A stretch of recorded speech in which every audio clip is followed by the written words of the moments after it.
What's up, everybody? On this episode, I interviewed Sean Harris, Big Sean Harris, as he's known on Twitter. He is a professional basketball player, and he played in college at Utah State. Sean is part of the Meme Factory as well, so I wanted to get him on and talk about the origins of him in Bitcoin and how that got him into the Meme Factory.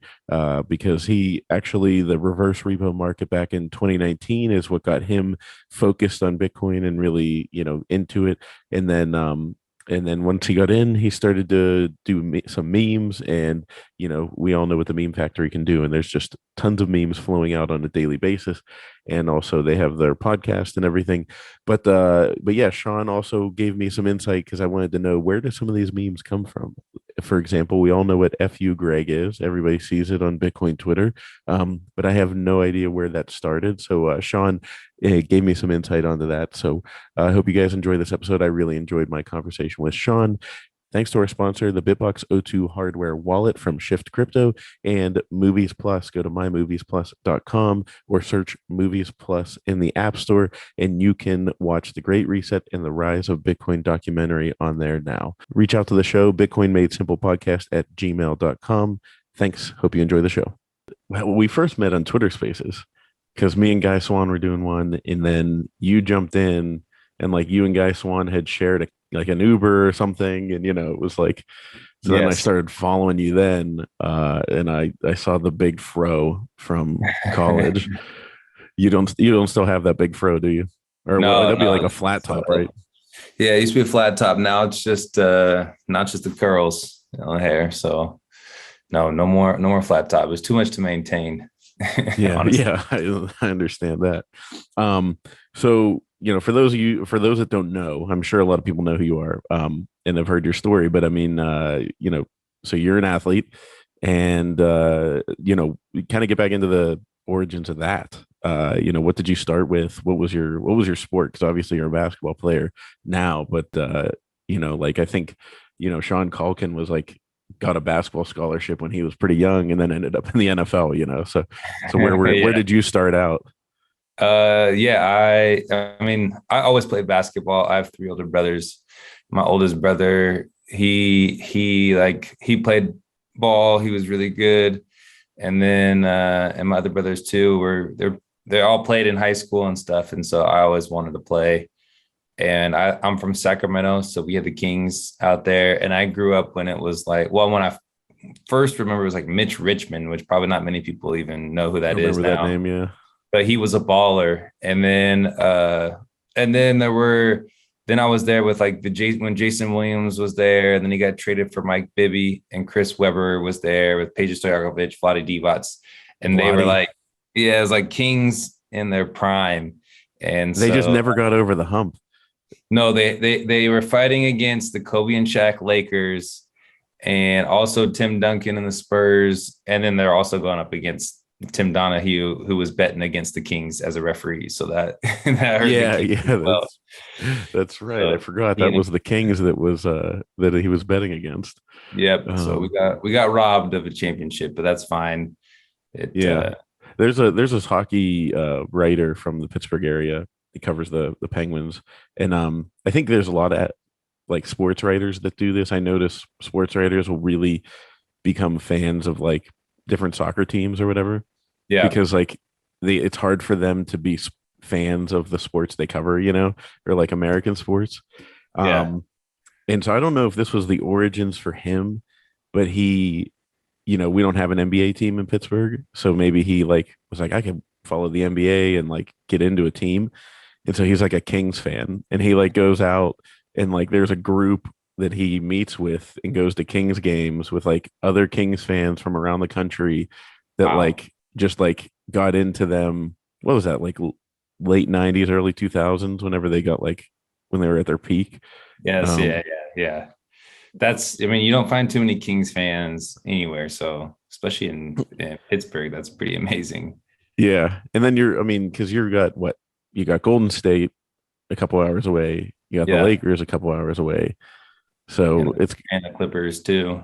yeah, that's right now the Clippers are doing something. The Clippers were a joke whenever we were little, They're like, Yeah. They always had some ballers. Like they always had some players that were really good on their like just randomly. They always had some good players. So even if a team sucks, but they have like one player who's good, then you can be like, oh, okay, I'll watch the game because maybe this player will be fun. Maybe he might score 40 points tonight or something. Hmm. Um, so we brought up, you brought mentioned Kobe and Shaq. And before we get on to other stuff, I'm curious, being in the professional basketball realm, what was it like whenever Kobe died? Like, I mean, because that kind of cast a pall over like everybody, you know what I mean? He was like an icon that like everybody knew. But like, I don't know, did that hit weird? Did that hit a lot differently to like players? I mean, especially because, like I remember the hockey team in Russia maybe 7, 8 years ago, like their plane crashed, Yeah. and it's like stuff like that. I feel like hits a lot different for players. So was there like a different feel amongst you guys? Like, oh my God, we travel in the air all the time. This is a legend doing what we were Yeah. doing. I don't so honestly when that happened, I think that was in January of 2020. I wasn't even playing basketball professionally back then. I took 2 years off and I just recently came back. So, but I just remember what it felt like for me. It was just kind of surreal. I think it was the same for everybody because you just don't think a guy like that is gonna die so soon. I mean, he overcame every injury, Achilles injury, like anything that happened to him. He's playing with like a broken finger, shoulder pop out, whatever. It didn't matter. And so a guy like that just always found a way to overcome it. And you just thought that he was just like so above everything, had so much money. And then you kind of get like you come back to earth when things like that happen because you're just like, wow, this life is really short. Like anyone can die at any time for any reason. Like just flying in a helicopter and getting a helicopter crash, it's kind of crazy how that happened. And so I think it was more just like you thought Kobe, like at the time, people were calling him a living legend, So Hmm. now he's dead, and it feels weird because you thought like he would be a living legend for a long time, and then boom, just like that, like he dies, and Yeah. so I don't know, you just don't see that happen. Like you hear about people dying and whatever, but you don't hear about like someone that popular dying that young for in like a tragic accident. Yeah, like if anything, it usually would happen to like musicians, and it would be like drugs. You know what I mean? Like Yeah, somebody yeah, who like gets immortalized at that younger age. Like you never got to see them, get old, and yeah. like, turn gray. It's surreal. Um, yeah, and so speaking of, living, life being short and everything, that kind of will play into the basketball and then also into Bitcoin eventually as we talk here. But so you played and you made it. Where did you play? You played Utah State, right? Yeah, yeah, In Utah State. college. Yeah, the Aggies, Okay. And what conference are they in? Is that the the Mountain Mountain West? West. Yeah, Mountain West. Okay. So yeah, so I mean you played big time college ball. What was that like, coming from high school to all of a sudden, I mean, who do you play against? Who's in the Mountain West? So you have UNLV, San Diego yep. State, Wyoming at the time was really good because they had Larry Nance Mm, and a couple other guys are really good. Just a lot of teams. Colorado State, Boise State, all the yeah. all those teams. What was that like? A big shock whenever you go to like your first college game, and because I mean, I played college hockey and we didn't play in front of like we didn't have the big crowd. So I always wondered, like, there was a couple games where we played in front of like decent sized crowds, and I was like, whoa, like I couldn't imagine this on a regular basis. Yeah, it's fun because like when we would play, especially because I had the flat top too, and I Yeah, had so I had gone through two ACL surgeries before I started playing at Utah State. So my playing time wasn't like my last year. That's when I finally started to get more playing time. So I kind of like saw a lot before I actually started even playing. And I was used to traveling with the team and like seeing the big crowds. And in Logan at Utah State, I think it seats like 11 or 13,000 people, something like that, somewhere between 11 and 13,000 people. And and like the Utah Jazz are in Salt Lake City, so that's about an hour and a half drive from Logan. So it like you're in a college town, and it would fill up basically almost every game, and so that was a lot of fun to just be at those games when it's just packed with fans. And then you go on the road, and New Mexico was really fun to play at because it's called the Pit, and like you Mm. literally come into the stadium and you can just walk down, and it's just like even walking from the locker room to the court, just the hallway to walk to the court is super, it's just so long and it just goes straight down. And we and like the fans are right on top of you at all these games, so you're sitting on the bench, and like having this orange flat top that I had, I was always a target for trash talk, and I didn't mind it because I like talking trash, and I still like talking trash. And and maybe that's what makes me a good memer, because I don't mind it. And so we would go to these places like Pitt, for example. And I remember not Pitt, but in the Pit at New Mexico. I Yeah, remember Pitt, by the way, is the college I went to, and Greg Zadge, your buddy, failed out of twice. But we continue.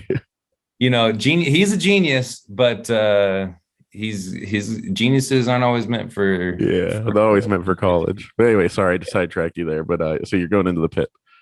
Yeah, we played there, and I just remember like there was specifically our last game, my last game that I played there, and it was just packed. The whole crowd was going crazy, and it was a close game too. The whole game. In the second half, we were like, we would score, we go up by one. They would score, they go up by one, and and I remember they ended up scoring, and the crowd was going insane, and we passed the ball, and like we had a guy who passed the ball in bounds, but our coach had called a timeout.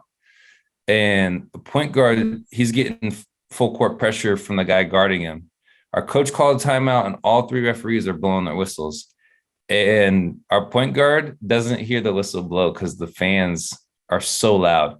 The guy Wow. guarding him doesn't feel the whistle blow either, or doesn't hear the whistle blow because it's so loud in there. All three referees are blowing the whistle, and he's dribbling up the court, going left, going right. The guys all up in him, like the game is still going on. And then you got four guys are going to one bench and four guys are going to the other bench. He gets across half court, he looks up and he sees everyone's going to their benches, and then like, oh, like that's how loud it was. And That's so awesome. those are always fun when you can just play in an environment like that. And especially, and we won that game too. So when you can come away with a win in a crazy environment, it always feels good. Yeah. And so you played after college. Did you go straight to Europe to play pro? Kind of. I was so again, like I had gone through the two ACL surgeries, and I didn't have the stats that I thought reflected my game coming out of college. And it's hard to go to Europe or go overseas anywhere and play basketball as an American, because most teams only allow, there's certain leagues that only allow two Americans on a team, or one American, or three or four, but like you still have to have the majority of your players have to be from whatever country you're in. It's not like the NBA where it's just like whoever the best players are gonna be on the team and they can play. So if you're an American playing overseas, you have to to be on the team, you have to be like the best player or one of the best players. And if not, then the team will be like, well, why are we paying him? We should need to get another American, because like one of our local players could do what he's doing. So, Mm. so I went to this showcase in Las Vegas after I graduated, because I didn't have any agents and I wanted to keep playing. I had a couple of buddies that were still playing. I was like, man, I just felt like, because the ACL injuries that I had, I felt kind of like my college career was taken away. And so I wanted to keep playing. And I went to this showcase. I played really well. The guy running the showcase was an agent. He's like, we'll get you a job overseas. We'll get you to start playing. And so I ended up playing in a league in Colombia my first year in South America. but that league didn't start till like March. So like I finished playing ball in March of 2015, and then I didn't start again until March of 2016. So I like practiced that whole Oh, year. wow. Yeah, so that's kind of how it went. But there were times where I thought I was like, my coach like, or my agent was saying, "Oh, you're gonna get signed to this team out in Europe or something," and then it would fall through. And so you just kind of sitting there like, oh, like how long can I wait? Maybe it's not gonna happen. And then we got lucky with getting the job in Colombia. Then I played really well down there. I had more stats, I had more film, and then I came out here to Europe to play. And then since then, and once you play well, then like that works in your favor. So that's always good too. Yeah. Yeah. Once you're a proven commodity, it's kind of like with businesses. Like once you know, it's really hard to get investors. And then the moment all of a sudden your business is making money, everybody's like, hey, hey, come over here, Yeah. It's hard to get your foot in the door. And then once you're moving, then it's a lot easier. But it's never easy to get the It's contracts that hard you want, work. right? Yeah, like to get what you really want, it's never easy. And you have such a unique story because I mean, you're what, early 30s, right? Yeah, yeah. Um, I'm 32. and still playing because I'm 36 and I sit there and I go like, oh man, like I gave up hockey because it's like hockey to like small pro hockey does not pay nearly as well as small pro basketball because I think I told you before my roommate from college was a basketball player from Switzerland and he went back over Mhm. there and played um Yeah, locally and like I was like man like that's a pretty decent like wage, you're not like making millions of dollars but like you can no, live. yeah, um you can live, and a lot of times like out here, like they pay your rent, and they pay, sometimes they'll pay for certain meals per day and all that stuff on top of what you're getting paid. Nice, nice. So yeah, so that's but like never letting the game like playing for the true love of the game, like talking about where you said Kobe, like people only live so long, and Yeah, like once you're done playing, like it's not you can still play for fun, but like the real serious competition's over. yeah, and that's what happened with me is I stopped playing when I was 29, and stopped for 2 years, basically because of the same thing. I was like, man, okay, well, like this is okay for now, but if I want to like retire at a decent age, I got to figure out something else. And uh, so then I went back to Salt Lake City, started working, and then I was working for 2 years. I'd already heard about Bitcoin, and then started to like fall down the rabbit hole in 2019, and that's when I started buying Bitcoin, and that like totally changed Yeah. everything. Change you your know trajectory. yes, changed a lot of things. I think So more yeah. than just understanding money, right? hmm Oh yeah, I think none of us knew what money was before Bitcoin. No, So not at what all. did you what were you what kind of job were you doing out in Salt Lake City? Were you like in finance or anything like that related to, No, investing? nothing. I was doing sales. So when I came back, I was working for this company that was selling bamboo sheets in Costco, and all the Costco's across the United States. And so I Mm, was I was the guy that was in charge of that. So I would get the sales reps to the Costco's, make sure that we had the products out there, and make sure like talk to the Costco like the local managers at each Costco, and make like that we had everything ready. If there was a problem, they would call me, and then I was like, this is kind of dumb. I don't like this. yep. So then I was like, I feel like I can make more money selling myself, like actually selling, than like being a manager of sales. And so then I applied. There's a lot of software companies in Salt Lake City, and so I applied for a job at a software company, got hired, and then it was at this company called Instructure, which does like Canvas and stuff. I'm not sure if you're familiar, A lot of like the Hmm. online classes, online portals are done through Instructure. So that was a cool job that I did selling software. And then I ended up going to another company called Lucid. And that was another software sales job. And just I was just learning a lot about how to sell, how to close deals. And it wasn't really finance, but what made me study money was when I was coming back, and I've talked about this a little bit before. I haven't talked about this with you, but when I was Hmm. coming back to work and I was like done playing ball, I had an issue because I was like, I everything that I make, I spend. I was like, I save zero. I'll make money and then I spend it, and I'll make a bigger paycheck, and then for some reason I'll always spend it, and I'm not saving it. But then I didn't know like what to do. Even if I did save it, I wouldn't have known what to do with it. So then I just spend it anyway. I'm like, okay, Yep. well, I'll just go on a trip during the summer and then I spend all the money that I had saved up.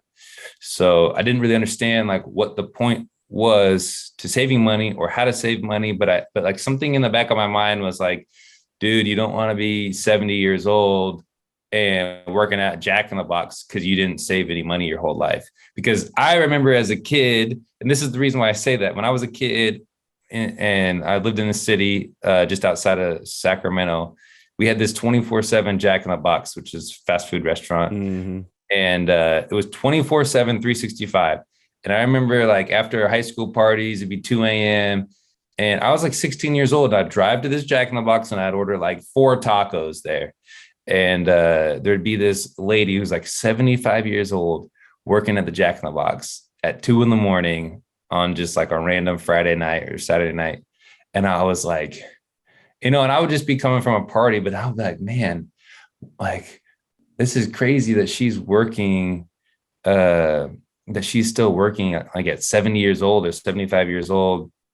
And I was like, I remember that. And I was like, man, I don't ever want to be forced, because I don't think it's something that she wanted to do. And it's not hating on Yeah. anyone who works at Jack in the Box, but like no one wants to be working at a fast food restaurant at 2 in the morning when they're in their 70s. Like I don't think that was her dream. And so then it made me think about like, what do I want to do when I get older? And so that just kind of always stuck with me, because it was like, there's got to be more to life than just like working your whole life and then just dying, and then that's it. Like I'm like, there's got to be more than just working and then dying, and then that, and like you work 5 days a week or 6 days a week or whatever, and then then you retire in your 60s, and then you live a couple more years, few more years or whatever. I just always thought there was something more, Hmm. and so I think I wanted, like, that was always in the back of my mind, like there's got to be more to life. And so that's kind of what like when I stopped playing when I was like 28, 29, to like really study money, because I was like, okay, I need to figure out this money thing because I got this big issue. So then I started reading books, listening to a ton of podcasts, anything that was about money. And I first started reading this book called The Richest Man in Babylon. And that just, it's a really easy, short read. And it literally just, the whole basis of the book was, like, spend less money than you make, save that money, and then make that money work harder for you than you did to make that money. And then that like opened my mind. I was like, oh, okay. I saved the money so I can invest that money. I was Hmm. like, it's like, dude, I had to be like, how did I not figure that out before? It's crazy that like that it Because we're took me not that taught long. that. Yeah, yeah.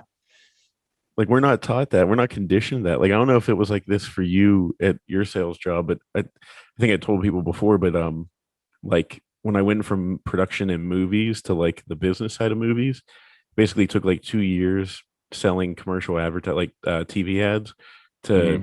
kind of like you said, like understanding how to close deals, all that kind of stuff. I had to go Yeah. from like, wearing cargo shorts and being in like the dirt, on a movie set to like, wearing like a shirt and tie. Blazers. So Yeah. I had to figure out how to get polished up. But I remember like sales managers and stuff like posting pictures of like what do you want? And I was like, I remember I was like, I don't know. And they were like, oh, so and so over there, he really wants a boat. So that's why I like took a picture of the boat that he wants to buy and I put it next to his computer, to like incentivize him to sell more so that he could Yeah. spend the money. And I was like, I don't know, it doesn't really compute to me. And that's honestly around the time that I like first I didn't do a deep dive, but I read about Bitcoin enough to be like, okay, this is legit. And then I got sidetracked, like we all did. This episode is brought to you by the Bitbox O2 hardware wallet from Shift Crypto. It is the easiest, most simple to use hardware wallet. You get set up and done in 5 minutes. And it took me less than 5 minutes. So if it can take me less than 5 minutes, it can take anybody less than 5 minutes to set up. And it's very simple. Comes with a micro SD card that you can use to instantly back up your wallet. And it's made in Switzerland. It's open source, and that includes the firmware on the Bitbox O2 and in the app. And it has a ton of security features that you can find on shiftcrypto.ch/Bitcoin made simple. And in the Bitcoin only version, it has very limited firmware and only supports Bitcoin. And less code means less attack surface, which improves your security when you're storing Bitcoin.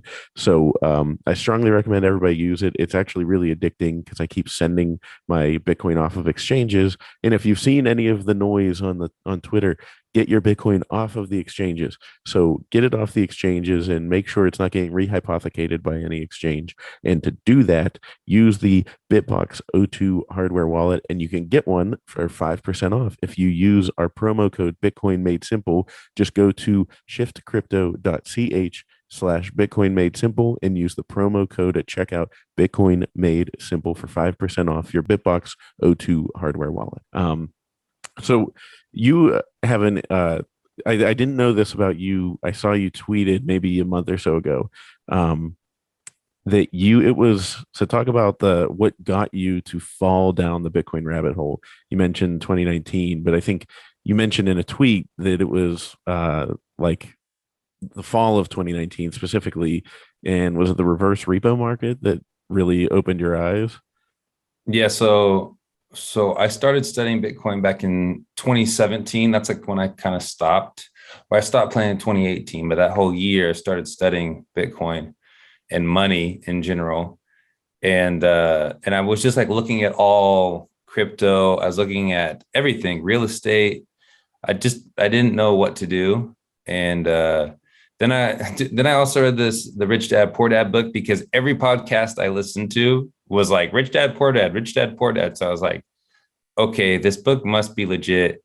Let me read it. I read it in like 2 days because I was just like couldn't get enough of it. Mm-hmm. And then it all made sense to me. And I went to like this Rich Dad Poor Dad convention thing, and they were like, don't buy 401ks, Yeah. and then every person that I listened to after that was like, all of like these smart people about money were like, don't get a 401k. And I was like, what? Like everyone had been like telling you to get a 401k. And then where I was working at, they had this 401k guy come to the office and all this stuff. And then I would just like would study up on all this stuff. There's a book called 401 Chaos. It was actually written by a guy that lives in Salt Lake City. I've met him. And so like all these different things that just like slowly led me down like the what is money path, because you're just so ingrained in get a job, get a 401k, like save all your money in your home and then like you start reading these things and you're like, oh no, your home isn't an asset, it's a liability because it takes money out of your pocket every month. But if you buy a house and then you rent out the rooms and then you can make money on it every month, then it is an asset, and it's like your car isn't an asset, it's a liability because it takes money out of your pocket every month. It's like little things like that just like started to flip my mind and open my mind up to like what is money and like how I should think about money. And then like inflation obviously gets thrown in there too, because then you go, okay, well, what am I trying to beat? Like when I invest my money, like what am I measuring against? Am I measuring Mm-hmm. against like the S&P 500? Am I measuring against myself? Am I measuring against inflation? And so it seemed like, well, I should at least measure my gains versus inflation, because that's like what my money is losing every year. So I should at least gain that much back in anything that I invest in. And then and I didn't ask myself, like, is inflation necessary? You just get like, it's just like prices always go up. And that's how you look at it. Mm-hmm. Instead of like, no, the value of my dollar always gets debased. Like that's how it should be looked at. And so at that time, then like in 2019, I had been following Pomp for a little bit. And Pomp was like, this was when Pomp was really talking about, like, every day or every week he'd be tweeting out like, another few $billion printed, or the balance sheet of the Fed gets expanded and all this stuff. And then I started studying what was going on. And then it was like the reverse repo market like broke. And then the Fed just started pumping money, just started printing money to cover up what was going on in the reverse repo market, which I mean, more than anything, it's just an overnight lending market between banks. And that's how, like, if banks trust the other banks, then the interest on these overnight loans will be lower. But if the banks don't trust the other banks, then they essentially give them like a poor credit rating, and these overnight loans will be like, the interest on these overnight loans will be a lot higher. And so this had started happening, and at the same time, the Fed started printing money, a ton of money. And so then I was like, I just got to start buying Bitcoin, because I've thought about it, I've searched it, I've thought about all these other different things, and I wasn't completely orange pilled, but I was like, this is making sense. Like, this is making a lot of sense. There's a lot of dollars that are getting printed. Why not buy something that has a 21 million cap, that like there's no more of it? Because at that time I didn't know that like nothing else was truly scarce. I just Mm-hmm. knew that Bitcoin was. I didn't do like the Michael Saylor, where he knew, okay, nothing's Yeah. truly scarce. Like, I looked at gold, I looked at real estate, I looked at, yachts in Argentina. It's like all these different things. And it's like, I didn't know enough. I didn't know what I didn't know, but I did know that Bitcoin was truly scarce. And so that was good enough for me at the time to start buying Bitcoin. And then as I studied it, I knew like, well, they could always kind of build more houses. And I knew like, yeah, land, you can't make any more land, but you can always build on top of land, and you can build higher and higher. Like, you can, like, there's no like end to how high you can build on land. So those things that crossed my mind. I didn't understand. I kind of realized that with like stocks and bonds, like companies could always make more of that. So that was when I was like, okay, this is the time to start buying. And then when I started buying, then I really started to study it and understand it. And then all these pieces like fit together, and it's really started to make sense. So that's like what I tell people, right? When you first start buying Bitcoin, you don't have to understand everything. Like, when you have a 401k, you don't know what everything that's in your 401k, but you're still buying your 401k. Like, you don't know everything that's in there. So you don't have to know, is the government going to ban Bitcoin? Is in 2140, when there's no more block reward, are the transaction fees going to suffice for the miners? Like, all these things you don't have to know when you first start buying Bitcoin, because you're not going to just go like, okay, I have $50,000, and most people don't just put 50,000 all their money in. They start buying a little bit at a time, and then over time then they start studying it. Things make more sense as you start to use it, as you start to make on-chain transactions. You send the Bitcoin to your cold storage, and then you start to feel free. And then you go, okay, this is making a lot more sense. I need to get more of this stuff. Yeah. Yeah. Honestly, there's like layers to the freedom that you feel, and the cherry on top is whenever you actually put it in cold storage, you're like, oh, like, I am Yes. outside the system. Like, I'm free. It Um, feels it feels really good doing that, making the on-chain transaction. It's it, weird to explain how good it feels. I know, and I joke about this, and this will either the ad read for Bitbox will either happen before or after this. I don't know where I'll splice it in somewhere, but people think I'm like, I joke about it in the ad read, but like I'm actually addicted to because it's an easy hardware wallet to use. Yeah. So like once I got the Bitbox, like I used to be so scared of hardware wallets. So it was like I did it, okay, it's done. I moved the chunk and I'm not gonna do it anymore. Now it's like if I buy like $100 in Bitcoin, I'm like, oh yeah, I'm gonna get that thing and fire it up. And like, gonna send more, and it feels good. You're like, oh man, that feels great. I just took another $100 out of the system that's never going back. Like the banks are never gonna use that again, and it's empowering. So so that's all right. That's a pretty great introduction to Bitcoin, and I think that's a good way for everybody to do it. Like you really have to. I think people get intimidated. Like there's so much to learn, and like you said, like you don't have to know it all. Just buy enough. Like I tell people, buy enough to make you interested in paying attention to it. Whether that's $1,000, $100, or $50, whatever is going to get your attention to be like, oh no, the price went down. Why am I buying this? Like, why did I buy that? And then you Yeah. start to read about it more. Yeah. And like, did I didn't like when I came to Bitcoin Twitter too. I got into Bitcoin Twitter a little bit after I started buying Bitcoin, which was great because like when I first started buying Bitcoin, I was like going insane because I was like, this should be at $1 million, and like Yeah. I'm like, why is it dipping? And I just didn't like. I was just by myself. No one else that I knew was buying Bitcoin. There wasn't anyone that orange pilled me. I did all my research online or on books, and like that's all how I did it. Like I bought a hardware wallet.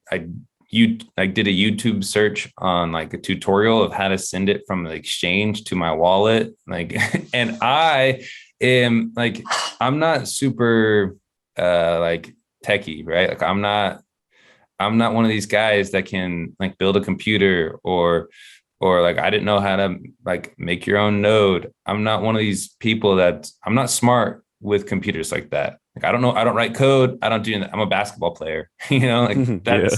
I've played basketball.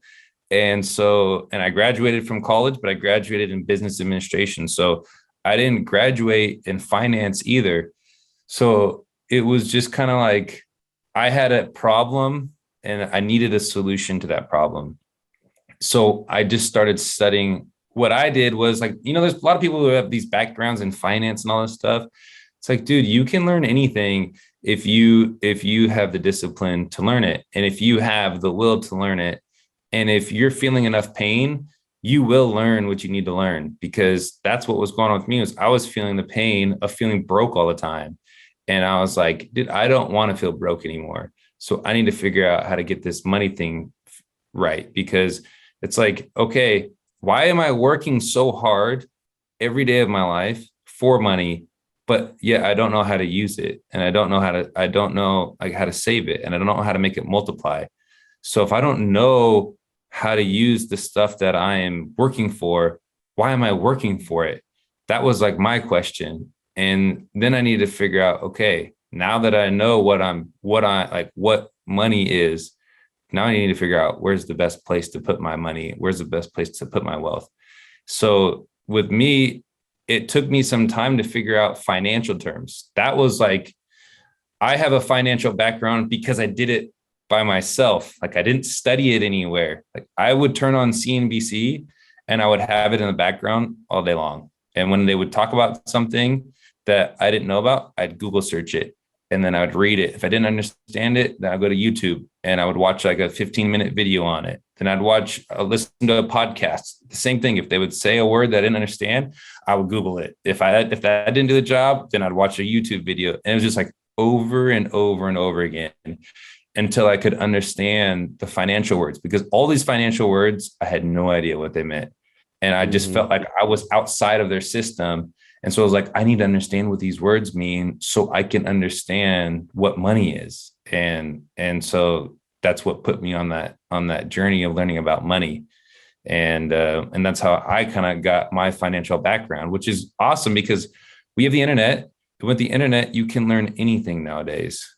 Mm-hmm. Yeah. Yeah, exactly. I mean, I'm not a finance person at all. And then whenever I was going down the rabbit hole and learning and bought a little bit, I told Preston this, and I've told people this a lot, that like you said, you have to Google it and everything. But like I remember Preston was on Peter McCormick's podcast, and it was the first time I ever heard the term quantitative easing. And I was like cutting the grass, and I had bought a little bit of Bitcoin and started putting more in and more in. Um, and like I literally, when he mentioned quantitative easing, I like shut the lawnmower off and started Googling on my phone immediately. And I Yeah. was like, oh my God, oh my God, oh my God, like, oh, Yes. this has been happening and nobody knows about it, like, Yes. and it's like, so it's just, I'm, I think I find that a very uh, common trait amongst Bitcoiners is like a lot of people, if they don't understand something, they just get intimidated and like walk away. But like once you kind of go to Bitcoin and like it's something that you'll never fully understand, so you're like comfortable with being in a situation where you don't know everything. And which, by the way, that's also a way to spot anyone that's scamming or just trying to get their cloud up, is if they act like they know everything. Yeah. But yeah, just Google, like, and Jeff Booth talks about it, all the time, where he says like education is so cheap now. Like it used to cost Yes. so much money, and it's free. Like all this information's out there. Just look for it. Yeah. And when you study money, you just naturally inherently you start to make more, you start to save more. And then one day you're just like, whoa, I don't feel like as broke as Yeah. I actually feel like somewhat secure with my wealth and my money. Where before it's like, if you don't know about a topic, how can you feel secure about it? Like, how can you feel sure about it? Like, if I don't know the rules to the game of basketball, like, how can I go play the game? Like, you can't. Like, you're going to be out there, you're going to be running around not knowing what you're doing. And that's the same way I felt with money. Is I didn't understand the rules to money. And there's rules to everything in life. Like, there's with every action, there's a reaction. And with every decision you make, there's a consequence. And that's truth. So with money, it's the same way. If you put yourself in a position to go with the flow of the stream, then you're going to win. But if you're just hopping in and out and you don't know what you're doing, you're jumping around the stream, you're going against the flow, then you're going to end up somewhere far away from your goal and you're going to have no idea why. And so the first thing for me was, okay, I need to figure out what the rules are to the game of money. And then once I started to figure that out, then everything started to make a lot more sense. Yeah, yeah, definitely. Um, so I'd be remiss if we didn't bring up the meme factory. It's a kind of amazing we've gone for a while and haven't even talked about memes really. Um, so you mentioned your orange flat top got you, a lot of attention, got you into the trash talking. And maybe that's where your meme origin happened. But how did that happen? Like you're on Bitcoin Twitter and you just started, getting into Photoshop and making stuff? Dude, I got into Bitcoin Twitter. I don't even remember when or how it happened. Just because I made one of my buddies made my Twitter for me back in like 2013 or something, or 2014 when I was in college. He was like, "You need to get a Twitter." I was like, "Dude, what am I gonna use a Twitter for?" And he made one for me, and he's like, "Here's your Twitter and here's your password." So then I was like, "Well, I guess I have a Twitter now," because I was in college too, playing ball, and people start to follow you. Like, okay, well, I guess I'll use this. And then I used it kind of throughout college. And then once I got done with college, and I stopped using it. And then so I didn't use it for like 4 years or so, or 3 or 4 years. And then recently with Bitcoin, it was probably just because I think one of the first people that I heard about with Bitcoin was Pomp, because he would be on CNBC talking about Bitcoin. Mm-hmm. So I think I was looking He's for great, like, top of the funnel. yes. That's Yeah. Once you understand a little bit more, then you're like, come on, dude. Like, Yeah, he, exactly. but he's got, and I get it. Like, he's got his investments in a lot of the altcoin stuff. So it's like, whatever, dude. But Yep. he was good for me when I needed it. And so, like, it's hard to hate someone who helped you along your path, even if they may not, like, they're not in the same, you don't look at them the same way. It's still hard for me to hate a guy like Pomp, purely because if it, like, he did give me a lot of knowledge that I needed. Mm-hmm. So so either way, he would be on CNBC from time to time, and that's what I was watching every day. And most people would have just terrible takes about Bitcoin, and I'm like, they don't even know what they're talking about with Bitcoin. And that's when I started Mm-hmm. to get like less trust for Bitcoin, or for not Bitcoin, but for like the mainstream media, because I was like, these guys are supposed to be like professionals and experts, and they have no idea what they're talking about with Bitcoin. And then Pomp started talking about it. And so I think I started following him on Twitter. And then from there, um, then I would start to look for more information about Bitcoin on Twitter. So if someone was talking about it and I thought they said some good things, then I'd start following them. And then naturally, my whole life, I've just been drawn to funny people. Uh, Mm-hmm. I think a lot of people are just drawn to funny people. And so I like, if someone's funny, and then I like them right off the bat. And one of those people was Greg Zadge. And I remember like he would be just like in replies and like 6 or 7 comments in, and I'd be like, dude, this guy's just dropping funny comments and replies, but he's dropping them like where no one's even seeing them. And I'm like, that's truly funny, because like you can be funny because you're gonna get like 1,000 retweets, but when you're funny and it's gonna get like 2 likes, I'm like, this is good stuff.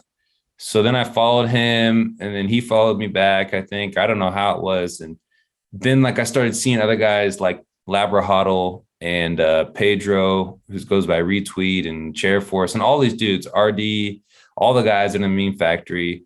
I met Yellow later on, and just MTC, BTC, Plan Marcus, all those guys.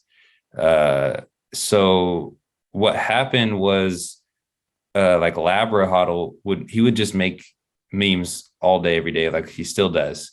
His memes are like not very good quality, but they're funny. So Mm-hmm. like some people have really quality memes. Like Chairforce is going to give you a quality meme. Labra is going to give you a funny meme, but it's going to be bad qualities, but that's just how Mm-hmm. he works. That's part of the meme. And so Labra he would always like meme something like, oh, there was this one time where he would just be like, Pedro, did you stack sats today? And then Pedro would be like, of course, and then Labra would be like, send a picture of like Instagram model, and be like, IG models when Pedro stacks sats, and then like he Mm-hmm. would do that. He was doing that like every day. And I was hoping he would do that to me one time. I was just said this in the spaces the other day. I was like, I was hoping that he was going to ask me, and he never did. And so that always made me sad. And he still has never done that. He So might never at this point. yeah, it might never. Yeah. I saw him do that tweet the other day, and I was like, oh, this is back, I'm like, maybe he'll get me, but he still hasn't. Um, but either way, I really like the memers, because I've always thought I've always been drawn to funny people, and I've always thought like comedians are like some of the smartest people that we have in the world, Mm-hmm. because they can take any situation and they can make it like light. They can make it funny. They can make it interesting. They can tell a story from beginning to end. They can captivate you, draw you in, make you laugh, make you feel these emotions. And then like you have to be smart to do that. Like you aren't just funny and stupid. And so most of the comedians that I've ever like a Dave Chappelle, I'm like, he's one of the smartest guys. Oh And yeah. so I looked at the memers, like these memers are funny, they understand Bitcoin, and they're smart. So I was like, I like these guys.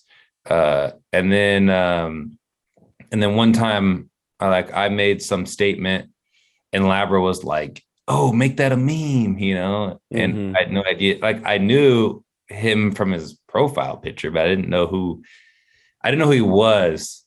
And so I was like a little nervous, and I made a meme, and it was pretty good actually. And then he made a meme, and the same meme, but he sent it to me, and it was worse quality. Just like I was saying, like memes aren't that great quality, but they're funny. And but sometimes he has good quality memes, so not always. But and then I was like, I didn't know him that well, so I didn't want to offend him. So I sent out his meme, and I kept my meme.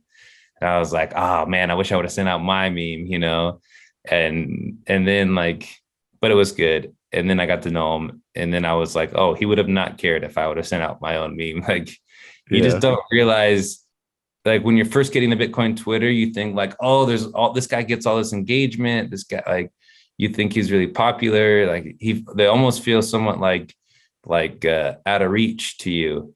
And then you just start talking. You share your opinion. You share some of your memes, and then one day people feel like that way to you, and you're like, no, I'm just a regular dude, like who likes Bitcoin and who likes freedom. So uh, that's just kind of how I got in the memes. And then we all got into like a little group sending memes back and forth to each other, hating on each other, clowning on each other, joking.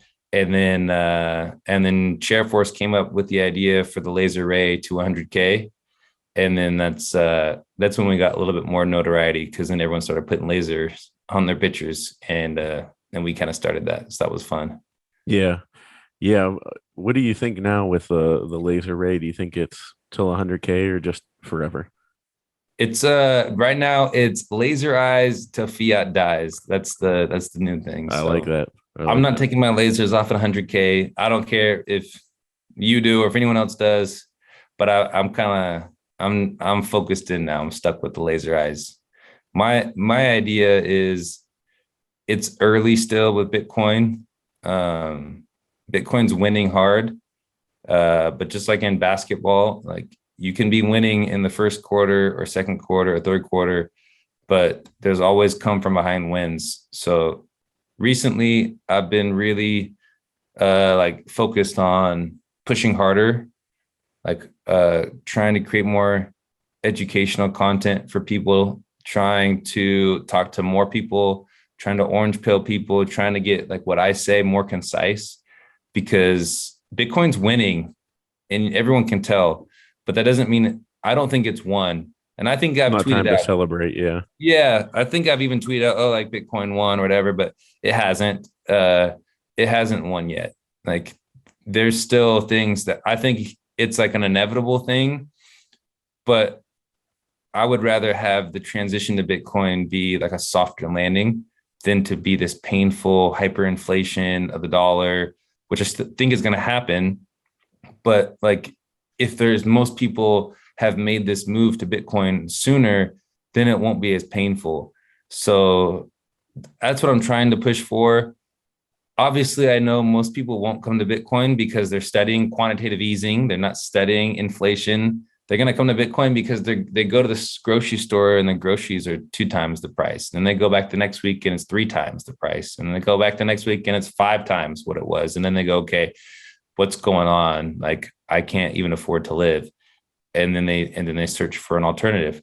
And so that's like why I'm trying my hardest right now to like really push a lot of good content out there. I love that you have this podcast too, because just the more things that people can hear, the more touch points. It's like most people don't buy Bitcoin the first time they hear about it. They think it's a scam, which is totally a fair point to think about something like Bitcoin, Hmm. because you look at the altcoins and that's how they are. They are scams. And so it's hard to wrap your mind around what Bitcoin is right off the bat. Yeah. So I try to do as much as I can, because I don't want to come from behind and win from the state. I don't want to end up in some dystopian world where we're using CBDCs and we don't have our freedom. We're controlled by the state through our money. And I think Bitcoin is the only answer to freedom in the future. And so that's why I'm trying to push Bitcoin and Bitcoin education as hard as I can in my little sphere that I cover. And Hmm. I think that's important for all of us to do, because uh, it's going to create a better future for the world. Yeah. Yeah. And I like that analogy of Bitcoin is winning, but you got to finish the game out, Yeah. you got to finish strong. And like, I remember coaches saying that, like when we'd have a lead, you got to finish strong, finish strong. Like, usually coaches were actually more like maniacs whenever you're winning and they want to, like, Yes. they're just on you, like, gotta finish, gotta finish. And, when I don't know if you ever noticed this, but I love watching, no matter what sport it is, I love watching the championship. And I love the end. Like, when the one team's going to win or like, like they're winning by a decent amount. Like if it's a close game, that's just fun to watch just for the sake of watching. But like Yeah. if say like in basketball or in hockey, if somebody's got a 2 goal lead and like they're Yeah. gonna win the Stanley Cup. In basketball, if they've got like a 10 point lead, an 8 point lead, it's still close enough where it could fall off, but it's fun to watch that championship team close it out. Yes. Like they finish so strong. A great example would be Aaron Donald in the Super Bowl this year. you Yeah. know, like, which by the way, he's from Pittsburgh, so shout out to Aaron, a fellow Pittsburgher. We got to get him into Bitcoin, huh? Yeah, I know he's here right now. Um, and I used to live closer where he lived, but I moved. But I should work on that because he'd be a good one. But he finished strong in the Super Bowl. It was like he just beast mode, like blew through the line and Yeah. and put the cap on the game. So that's what we got to do with Bitcoin. We gotta finish strong. Um, well, before I let you go, so I'm like one of those people. Andy Dwyer or Andy, yeah, Andy Dwyer from Parks and Rec. At the one episode, he tells Ron Swanson all the things that he has never told anyone, and he's like, "I don't know who Al Gore is, and at this point, I'm too embarrassed to ask." Um, that's how I feel about like half of the memes out there. So I was wondering if Oh you could yeah, help yeah. me and Yes. other Bitcoiners. So, F Yeah. you, Greg. I understand what it means for Yeah. Greg's Edge. But where did that come from? Like all of a sudden, I just started people saying "F you, Greg" to Greg. So, like, do you know the origin of that? So first of all, Greg is a genius, and people don't believe me, but he is. Uh, I think Chair Force started saying it in the chat. A lot of the things that Chair Force does ends up going viral. He's a smart dude. And so we would just start saying it in the chat. It was just like F you, Greg, right? But Greg deserves it because a lot of times he'll press your buttons and he's looking for that. Yeah, Uh, so then he'll start doing that to get the F you, Greg. Then it just kind of caught on because like a lot of times the memes that we do in our chat will like leak out onto Bitcoin Twitter because we're just pushing it so much. And I hmm don't know why, but it's like sometimes I'm like, I swear autism is contagious because like people will just say it enough and then everyone will start saying it. I'm like, what's going on right now? But yeah, it's just because Greg, he can test your patience sometimes, but in a good way. And so it's like, you're just like busting balls with your friends, right? And you just like, dude, F you, but it's just like a fun way. So, and then he just kind of ran with it. And then like in people do polls, instead of see results, now we just say like F you, Greg. So that's kind of what it's become is like now it's like, what, dude, you're putting see results. You should have just put like F you, Greg in your poll, So yeah, yeah. that's, That's what I mean. And I even put that in the March Madness thing I did. yeah. I made it instead. I was like, I'm not gonna put Greg's Edge. I'm gonna put "F you, Greg." Like, Yes. Yeah. and I Smart. and I didn't even know what it was. I didn't even know what it was about. It's so funny. And then what about the potato? Like, so all of a sudden I see potatoes are a thing. Um, and I'm like, I don't know, like Greg's Edge and potatoes. It kind of makes sense, I guess. Like, like if there was a potato of the Bitcoin world, I mean, I don't know where did it come from? This came from Yellow. Yellow called Greg a potato because I don't know if it was because he said that Greg looks like a potato. I think it was both. Like Greg kind of like has the body of a potato, and then also that uh because like when we were first getting the meme factory, it was on the meme factory podcast. So when we were first doing it, when you're first doing podcasts, like when you started this one up, right? Like Mm-hmm.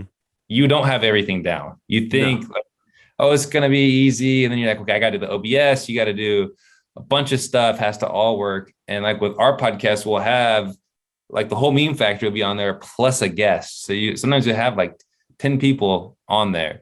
And so a lot of times someone won't have audio or Greg won't have audio. And so then Yellow will be like, oh, you potato, like you potatoed it. So it's just kind of, and Just became then, his thing.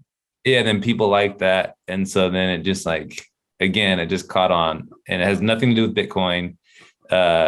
But then someone was like, "Is Greg going to sign potatoes at the Bitcoin conference?" And so then people bought potatoes when we did the meme factory panel, and then he signed some potatoes afterwards. So that was fun.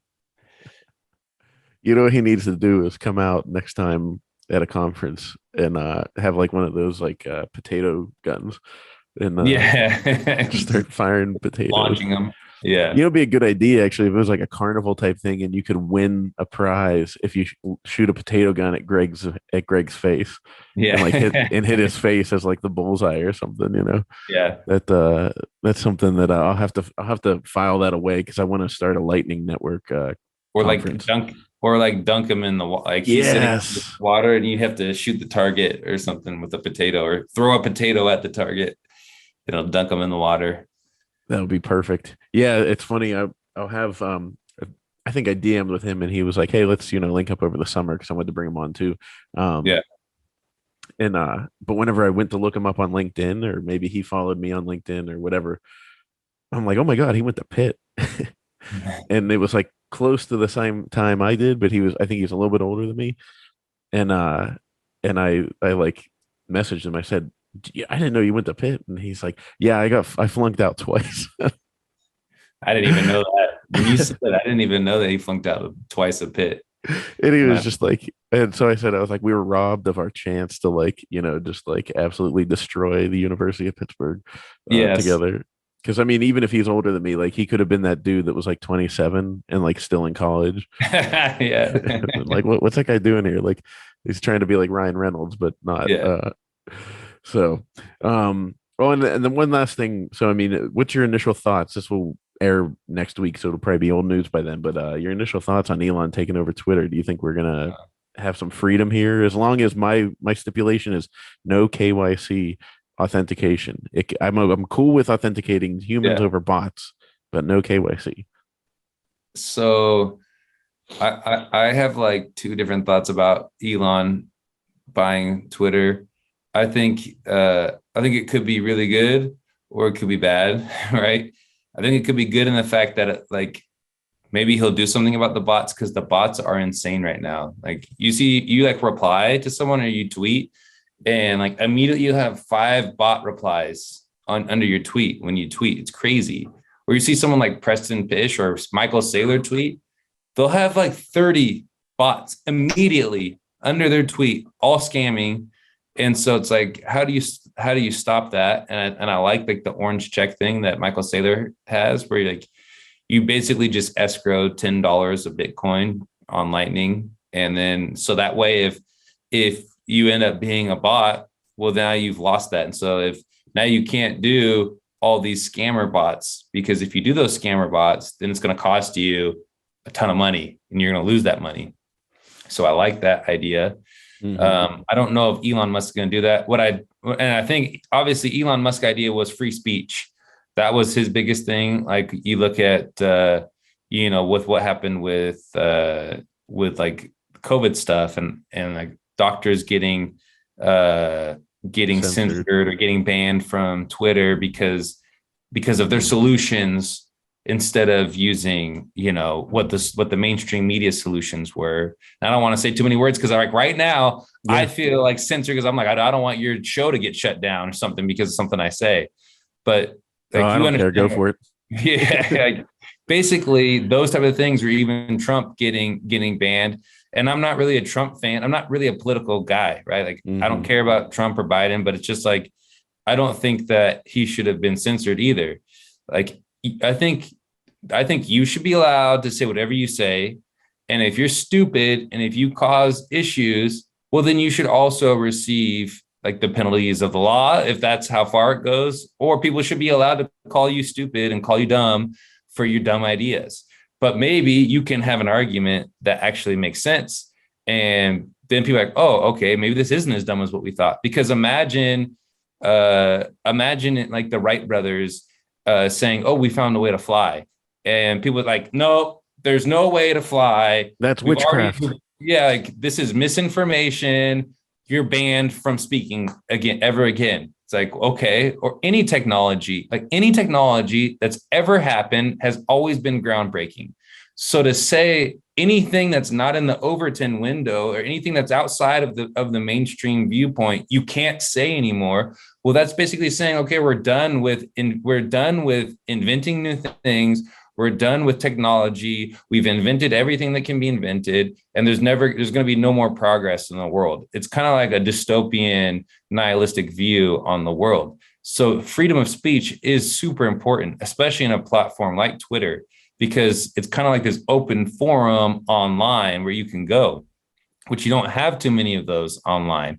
It's not like people all go to one place to speak freely, besides a place like a Twitter or an Instagram or a Facebook. But Twitter is like the best one because you can quote tweet, you can retweet, you can meme, you can do a ton of things.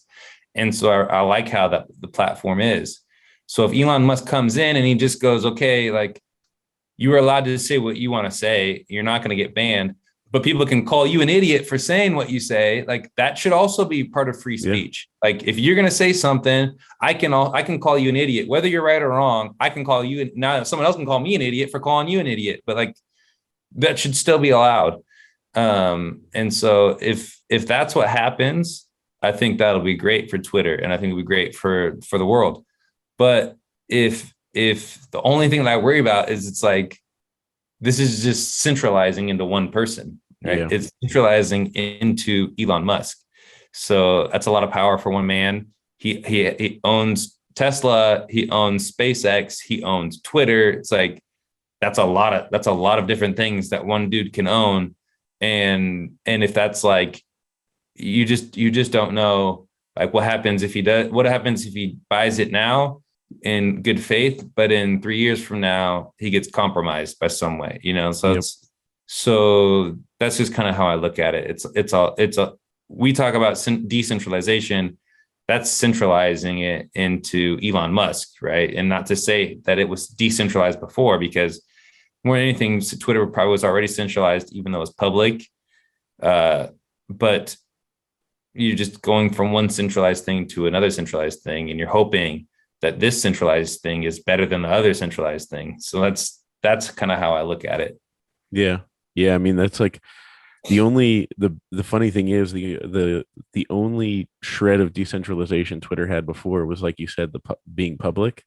Yeah. And that ironically is the one thing that took it down, I think.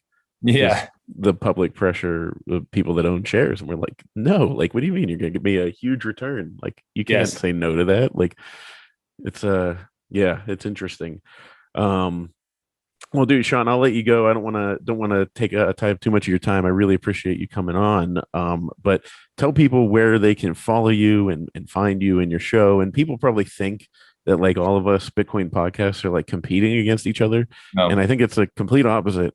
Because we like support each other, and when I love seeing new podcasts come up and everybody, like, I think it's awesome whenever I see somebody get a sponsor. I'm like, instead of me being like, oh God, I wish that was with me, I'm like, yeah, like, go for it. Like, we need this to get bigger, because it's going to become such a bigger thing, and we don't have enough voices yet. So I agree. Like, there's a ton of like crypto podcasts out there, but there's not many Bitcoin only, especially on YouTube. And so I think that's been one of my goals, is to add another Bitcoin only thing.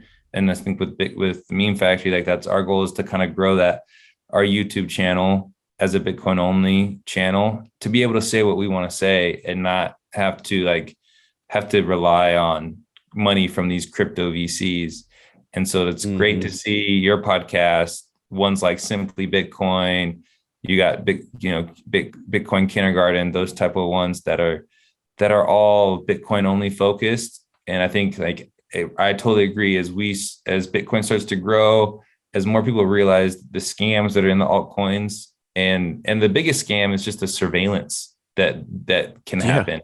I think that's what people don't like. You may not get scammed out of your wealth, but you will get scammed into surveillance in any coin besides Bitcoin.